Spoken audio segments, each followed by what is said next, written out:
Hello friends, welcome back to my channel. Friends, आज के इस वीडियो में कटोरी ब्लाउज को हम प्रिंसेस कट के शेप में बनाना सीखेंगे। ये एकदम नया तरीका है। चलिए शुरू करते हैं। यहाँ पे देखिए फ्रेंड्स, जो कटोरी हमारी कटती है, जैसे सिंगल कटोरी होती है, उसमें बस हमें एक कट इस तरीके से लगा देना है प्रिंसेस कट के शेप में बनाने के लिए। इस ब्लाउज को बनाने के लिए हमारे पास ये जो नाप है, ये इस तरीके से है।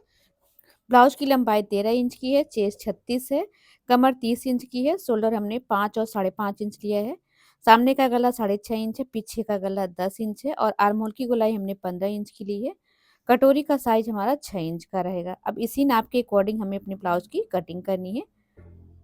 ये कपड़ा हमारे साड़ी के ब्लाउज का ही पीस है। इसमें देखिए पतला सा बॉर्डर दिया हुआ है। इस बॉर्डर को हमने अपने स्लीव पर लगाना है। ये देखिए।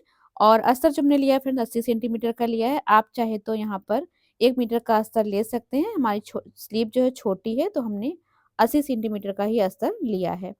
अब हमने क्या करना है, अस्तर को डबल फोल्ड करके पीछे वाले पल्ले की कटिंग करनी है। सबसे पहले हमें अपने ब्लाउज की लंबाई लेनी है। ब्लाउज की लंबाई 13 है, 1 इंच में मार्जिन का लेना है। गला फ्रेंड्स हमारा जो है 10 इंच डीप रहेगा। इसी डीप नेक के अकॉर्डिंग हमें अपनी मार्किंग करनी होती है। पीछे का पल्ला हमेशा आपको अपने गले के हिसाब से ही कट करना है। तो 10 इंच गले के अकॉर्डिंग देखिए, शोल्डर जो हमारा है पीछे का, वो 5 इंच रहेगा। शोल्डर हमारा 7 इंच का था, हमने 2 इंच इसमें से माइनस करके 5 इंच लिया है। डीप नेक में आपको माइनस करके लेना है, प्लस बिल्कुल नहीं करना है। आर्म होल हमने 5.5 इंच लिया है। अब देखिए, हम इस तरीके से एक सीधी लाइन मार्क कर लेंगे। चेस्ट फ्रेंड्स यहाँ पे हमारी 36 इंच की है, पर पीछे का गला 10 इंच डीप है, तो हम चेस्ट को बनाएंगे 34 इंच की। अब 34 का चौथाई हम करेंगे तो आएगा 8.5 इंच, और 2 इंच हम लेंगे मार्जिन का। अब हमने देखिए अपनी कमर लेनी है फ्रेंड्स। कमर 30 इंच की है, इसका चौथाई लेंगे तो आएगा 7.5 इंच। इसमें हमने 1 इंच टक्स के लिए लेना है और 2 इंच मार्जिन के लिए ले लेना है। आप चाहे तो पीछे की टक्स ना लगाएं तब भी चलेगा। टक्स लगाना है तो आपको टक्स के लिए 1 इंच एक्स्ट्रा लेना होगा। इस तरीके से हमने लेके अपनी कटिंग और फिटिंग की लाइन को मार्क कर लेना है। अब हम आर्म होल की लाइन को हाफ कर लेंगे फ्रेंड्स। देखिए, हाफ इंच हमें बाहर की साइड लेके एक लाइन मार्क करनी है, क्योंकि शोल्डर कम है तो यहाँ पे थोड़ा सा खिंचाव आ सकता है। तो इस तरीके से हमने हाफ इंच बाहर की साइड लेके आर्म होल की गोलाई दे दी है। पाव इंच नीचे जाते हैं हम, जहाँ पे हमारा मार्जिन होता है। हाफ इंच सिलाई का मार्जिन छोड़ के हमें आर्म होल की गोलाई नाप लेनी है। आर्म होल की गोलाई हमें चाहिए 7.5 इंच, और यहाँ पे आ रहा है 7.25 इंच, यानी कि पाव इंच ज्यादा है। तो हम पाव इंच देखिए इस तरीके से कम करेंगे, फिर से आर्म होल की गोलाई देंगे। देखिए फ्रेंड्स, ये जो गोलाई है आपकी परफेक्ट होनी चाहिए, तभी आपका स्लीव परफेक्ट बैठेगा और आपकी फिटिंग की सिलाई सीधी आएगी। तो देखिए, अब हमारे आर्म होल की गोलाई 7.5 इंच आ गई है। अब हमारा आर्म होल जाके सही हुआ है। देखिए कितने इंच का आर्म होल आया है, 5.25 इंच का। तो इस तरीके से सभी की आर्म होल की गोलाई अलग अलग होती है। आपको आर्म होल की गोलाई नाप कर क्लियर कर लेना है फ्रेंड्स। हाफ इंच शोल्डर हमने डाउन किया है गले की साइड, क्योंकि डीप नेक गला है। गले की चौड़ाई हमने 2.25 इंच ली है। लंबाई हमारी 10 इंच है। इसका हम एक बॉक्स बना लेंगे। अब हम गले का शेप दे देंगे। तो यहाँ पे पीछे का पल्ला हमारा कंप्लीट हो गया है फ्रेंड्स। अभी देखिए, यहाँ पे हाफ इंच उठा के आपको मार्किंग करनी है, क्योंकि आपने हाफ इंच शोल्डर डाउन किया है गले की साइड, तो इसको भी आप उठा लीजिएगा। अब हमारा बैक पार्ट यहाँ पे देखिए कंप्लीट हो गया। इसकी कटिंग कर लेते हैं। ये देखिए, इसी बैक पार्ट को रख के हमें अपने सामने वाले पल्ले की भी कटिंग कर लेनी है। आप चाहे तो अलग से भी कट कर सकते हैं, आप चाहे बैक पार्ट को रख के कटिंग करें, इससे आपको जल्दी हो जाएगा। अभी देखिए, हमने क्या करना है, सामने वाले पल्ले को कटिंग करने के लिए हमने ओपन साइड अपनी ओर रखा है, और जैसा हमारा बैक पार्ट है पहले हम इसको मार्क कर लेंगे। देखिए इस तरीके से। तो देखिए फ्रेंड्स, आगे का पल्ला हमेशा हमें अपने फुल चेस्ट के अकॉर्डिंग कट करना है। तो आर्म होल की साइड हम चेस्ट बढ़ा नहीं सकते, क्योंकि आर्म होल के पास हमें टक्स नहीं लगानी है।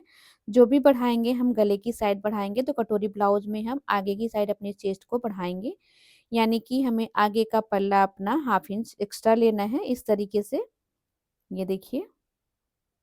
तो अब हम अपनी चेस्ट को नापेंगे, तो हमारी चेस्ट आएगी 9 इंच की, यानी फुल चेस्ट के अकॉर्डिंग आपको आगे का पल्ला कटिंग करना है। आप कोई भी ब्लाउज कटिंग कर रहे हैं, आपको फुल चेस्ट के अकॉर्डिंग ही आगे का पल्ला कट करना है।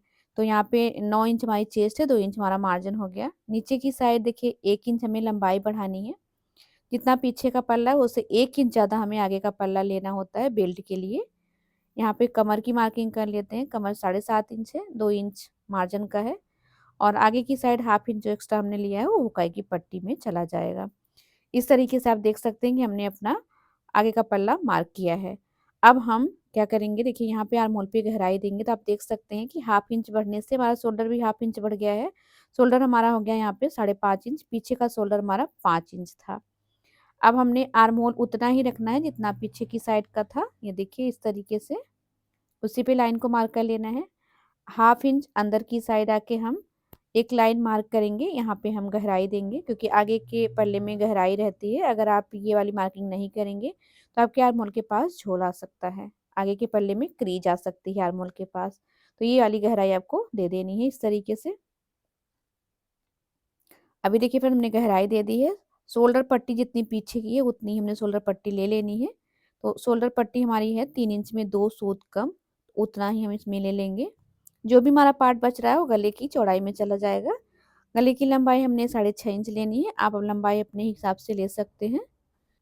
यहाँ से 1.5 इंच या फिर 1 इंच पे आप ऊपर मार्किंग करके गले का शेप दे सकते हैं। गले को अगर चौड़ा करना चाहें तो अपने हिसाब से चौड़ा भी कर सकते हैं।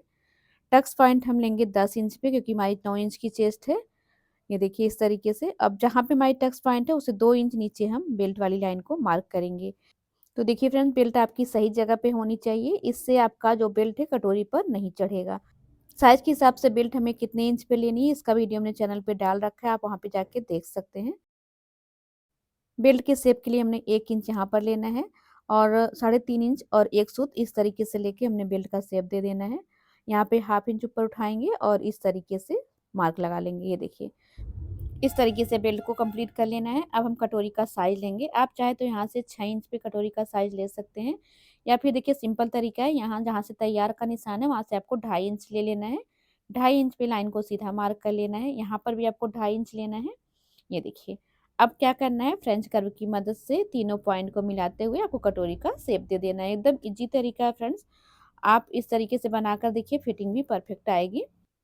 नीचे की साइड जो कपड़ा बच रहा है ये हमारे स्लीव में यूज हो जाएगा, पर हम छोटी स्लीव बनाएंगे। अगर आप एल्बो स्लीव बनाना चाहते हैं फ्रेंड्स तो आप ये जो मार्किंग किए हैं पहले आप पेपर पे कर लीजिए, इसके बाद कपड़े पे कट करेंगे तो आपका कपड़ा कम लगेगा, नहीं तो आपको 1 मीटर का कपड़ा पूरा लेना पड़ेगा। इस तरीके से देखिए मार्किंग के अकॉर्डिंग हमने कटिंग कर लेनी है। बेल्ट हमारा कंप्लीट हो गया। यहाँ पे बेल्ट और साइड का पार्ट हमारा कंप्लीट है, इसमें हमने कुछ नहीं करना है। अब हमें कटोरी को सिर्फ अलग से कट करना है। तो इसके लिए हम पेपर लेंगे फ्रेंड्स। देखिए पेपर पे हमें इस वाली कटोरी को कट करना क्योंकि इसमें हम एक नया लुक देने वाले हैं प्रिंसेस कट के शेप में। पहले हमने क्या करना है, जैसे हम सिंपल कटोरी बनाते हैं सिंगल वाली कटोरी, उसी तरीके से हमने पूरी मार्किंग करनी है। ये देखिए इस तरीके से। ये देखिए यहाँ पे हाफ इंच और यहाँ पे हाफ इंच सिलाई का मार्जिन पहले ही आपको रख लेना है। देखिए इस तरीके से कटोरी का जो साइज है वो हमने लेना है अपने चेस्ट का चौथाई। 36 साइज की हमारी चेस्ट है तो हम 9 इंच की कटोरी लेंगे। ये देखिए इस तरीके से दोनों साइड हमने मार्क लगा लेना है। तो अब हमारी 9 इंच की कटोरी का मार्किंग हो गया है, इसका हम सेंटर ले लेंगे। ये देखिए सेंटर पे हमें 1.5 इंच नीचे लेना है इस तरीके से। अब इस सेंटर को दोनों साइड लाकर मिला देंगे।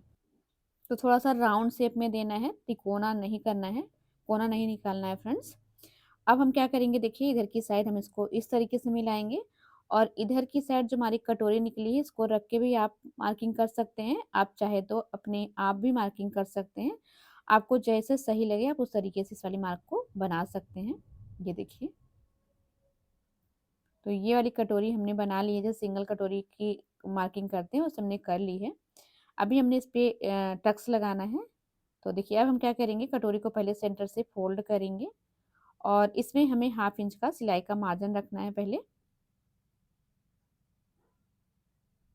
ये देखिए यहाँ पे अब हम कटोरी का जो हमारा साइज है वो 6 इंच का है, उसका हाफ कर लेंगे। हाफ करने के बाद यहाँ पे देखिए इस तरीके से मार्किंग करेंगे, जितना बच रहा है उतने में हम टक्स लगाएंगे। टक्स की चौड़ाई लंबाई जो है हम 3.5 इंच लेंगे फ्रेंड्स। कट लगा लेते हैं। तो ये तो हमारा सिंगल कटोरी का मार्किंग है। अब हमें इसमें प्रिंसेस कट के शेप के लिए थोड़ा सा बस शेप चेंज करना है फ्रेंड्स। ये देखिए सेंटर से जो हमारी डाट आई है यहाँ से ऐसे यहाँ पे लाके मिला देना है बस। इससे हमारी जो कटोरी का पफ है बहुत ही परफेक्ट आता है और फिटिंग भी आपने देखी फ्रेंड्स कितना परफेक्ट फिटिंग आती है। तो एक बार ट्राई करके ज़रूर देखिएगा, ये थोड़ा सा नया तरीका है। बाकी तो जैसे हमारी सिंगल कटोरी कटती है वही रहेगा, इसमें कुछ अलग से नहीं है। अब देखिए हमने इस वाले पार्ट को रख के थोड़ा सा मार्जिन लेना है। मार्जिन जिधर की साइड हमारी टक्स लगी थी उधर की साइड हम लेंगे, बाकी जैसा है उसे उतार लेंगे। ये देखिए, ये देखिए सिलाई का जितना आपका मार्जिन आपको लेना है उतना आप ले लीजिएगा यहाँ पे। तो यहाँ पे देखिए इस तरीके से ये वाला पार्ट हमने ले लिया है। अब इसकी कटिंग कर लेते हैं। ये देखिए, अभी हमने दूसरा पार्ट भी अपना कट कर लेना है। तो देखिए ये वाला अस्तर हमने लेना है, इस पे हम यहाँ पे सेट करेंगे। थोड़ा सा कपड़ा देखिए कम पड़ रहा है, तो हम क्या करेंगे, इसे यहाँ पे सेट करेंगे। तो इससे हमारी जो स्लीव के लिए कपड़ा है थोड़ा सा कम पड़ जाएगा। अगर हम एल्बो स्लीव बनाना चाह रहे हैं तो यहाँ पे हम छोटी स्लीव बनाएंगे, तो हमारे पास तो कपड़ा है फ्रेंड्स। अगर आप बड़ी स्लीव बना रहे हैं तो इस वाले पार्ट को अभी ना कट करें, पहले आप स्लीव की कटिंग कर लें। इसके बाद कपड़ा बचता है उसमें आप इसको कट कर सकते हैं, या फिर आप अलग से इतना कपड़ा ले सकते हैं। अगर आप एल्बो स्लीव बना रहे हैं तो आपको कपड़ा कम पड़ेगा, आप इसके जगह पे 1 मीटर का कपड़ा जरूर लीजिएगा अस्तर का, नहीं तो आपको दिक्कत हो सकती है। तो इस तरीके से देखिए हमने कटोरी का दूसरा पार्ट भी कट कर लिया है फ्रेंड्स। तो यहाँ पे हमारी कटोरी तो कंप्लीट हो गई है। अब चलिए स्लीव की कटिंग कर लेते हैं। तो ये देखिए यहाँ पर जो कपड़ा हमारा बचा था उस पर पहले हम एक स्लीव कट करेंगे, फिर वही स्लीव रख के हम दूसरी स्लीव कट करेंगे। स्लीव की लेंथ हमारी 3.5 इंच है, 1 इंच इसमें हमने मार्जिन का लिया है। स्लीव की चौड़ाई हमने ली है जितना हमारा चेस्ट होता है, यानी कि 9 इंच हमारी चेस्ट है, हमने 9 इंच स्लीव की कटिंग के लिए चौड़ाई में कपड़ा ले लिया है। अब हम इस तरीके से लाइन को सीधा मार्क करेंगे। 2.5 इंच पे हम डाउन का मार्क लगाएंगे, जो कि हम स्लीव का शेप देते हैं। अब देखिए फ्रेंड्स हमें क्या करना है, यहाँ से 1.5 इंच हम सीधा रखेंगे और यहाँ पे जितना हमने मार्जिन लिया है उतना रख लेंगे। इसके बाद यहीं से अपने स्लीव का शेप बना देंगे। ये देखिए इस तरीके से। अब हमने स्लीव की मोहरी लेनी है। स्लीव की मोहरी हमारी जो है वो 6.25 इंच है, तो हम 6.25 इंच ले लेंगे। ये हमारी सिलाई की लाइन है और ये हमने मार्जिन ले लिया। अब हम 1/2 इंच पे स्लीव पर गहराई दे देंगे इस तरीके से। ये देखिए एक स्लीव हमारी कंप्लीट हो गई। इस स्लीव को रख के हम दूसरी स्लीव भी कटिंग कर लेंगे। गहराई की कटिंग हम बाद में करेंगे फ्रेंड, जब कपड़े को ज्वाइन कर लेंगे तब, नहीं तो हमारा पार्ट जो है उल्टा हो जाता है कभी कभी। इतना कपड़ा बचा है, आप स्लीव कटिंग करने के बाद चाहे तो कटोरी को कट कर सकते हैं। अब देखिए हमने क्या करना है फ्रेंड्स, अपना कपड़ा लेना है, कपड़े को डबल फोल्ड कर लेना है। अब अपने सारे पार्ट को कपड़े पे रख के थोड़ा थोड़ा कपड़ा एक्स्ट्रा लेके कटिंग करना है। कपड़ा आप हमेशा थोड़ा एक्स्ट्रा लेकर ही कट करिएगा, क्योंकि सिलाई करते समय कभी कभी कपड़ा खिंच जाता है तो छोटा पड़ जाता है। इस तरीके से हमने सारे पार्ट को सेट कर लेना है और कटिंग कर लेनी है। अब चलिए हम थोड़ी सी इसकी आगे वाले पल्ले की सिलाई कर लेते हैं फ्रेंड्स। यहाँ पे देखिए सारे पार्ट को हमने अस्तर और कपड़े के साथ ज्वाइन कर लिया है। अब हम कटोरी को ज्वाइन करना आपको बताते हैं। इस तरीके से आपको आमने सामने दोनों पार्ट को रखना है, ताकि आपका पार्ट उल्टा ना हो। और जितना हमने मार्जिन लिया मार्जिन के हिसाब से हमने सिलाई कर लेनी है। देखिए आप ज्वाइंट करेंगे आपका सारा पार्ट बराबर से ज्वाइंट हो जाएगा, कोई भी पार्ट छोटा बड़ा नहीं होता है। तो ये देखिए हमने कटोरी को दोनों को एक साथ ज्वाइन कर लिया है। सिलाई को डबल कर लेना है आपको।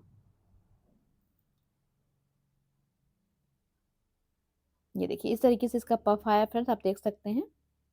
अब हम साइड वाले पार्ट में इसको ज्वाइंट करेंगे, तो आपको हमेशा कटोरी को गले की साइड से ही ज्वाइंट करना है।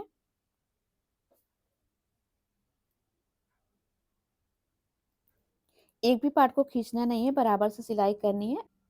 अगर कटोरी का पार्ट हमारा बड़ा हो रहा है तो कोई दिक्कत नहीं है, कटोरी बड़ी रहेगी तो उसको हम शेप में कट कर लेंगे। बस आपका साइड वाला पार्ट, ये वाला पार्ट आपका सही होना चाहिए, उसे कम ज़्यादा नहीं करना है।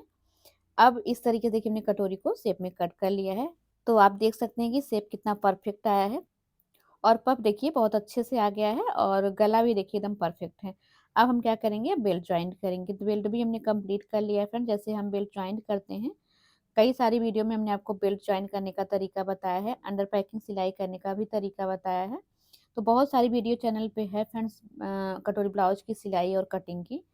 फिर भी कहीं पे आपको कोई डाउट हो रहा तो आप कमेंट बॉक्स में ज़रूर बताइएगा।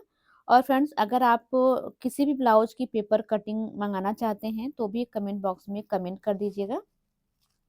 देखिए इस तरीके से हम अपने बेल्ट को ज्वाइंट कर लेंगे।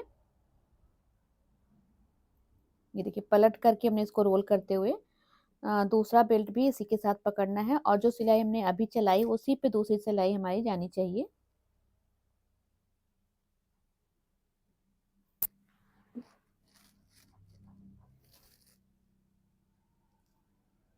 इस तरीके से अब हम इसको पलट लेंगे। पलटने के बाद इसमें फिनिशिंग अच्छी आ जाती है क्योंकि सिलाई अंदर हो जाती है, तो आपको इंटरलॉक करने की भी ज़रूरत नहीं पड़ती है अगर आप सारी सिलाइयों को अंदर करके सिलेंगे। थोड़ा बहुत कपड़ा अगर आपका बढ़ रहा है उसको कट कर दीजिए। यहाँ पे देखिए इस तरीके से हमारा पार्ट कंप्लीट हो गया फ्रेंड्स। अब हम आपको इसे पीछे वाले पल्ले पर रख कर भी दिखाएंगे कि हमारा दोनों पार्ट बराबर से आया है कि नहीं। तो देखिए पीछे वाले पल्ले को हमने ले लेना है, उसके ऊपर इस वाले पल्ले को सेट करना है, नीचे से बराबर रखेंगे। देखिए आर्म होल की साइड से भी बराबर है, शोल्डर के पास भी बराबर है, यानी कि पूरा पल्ला हमारा बराबर से आया है। इसी तरीके से आपको ब्लाउज को कंप्लीट कर लेना है।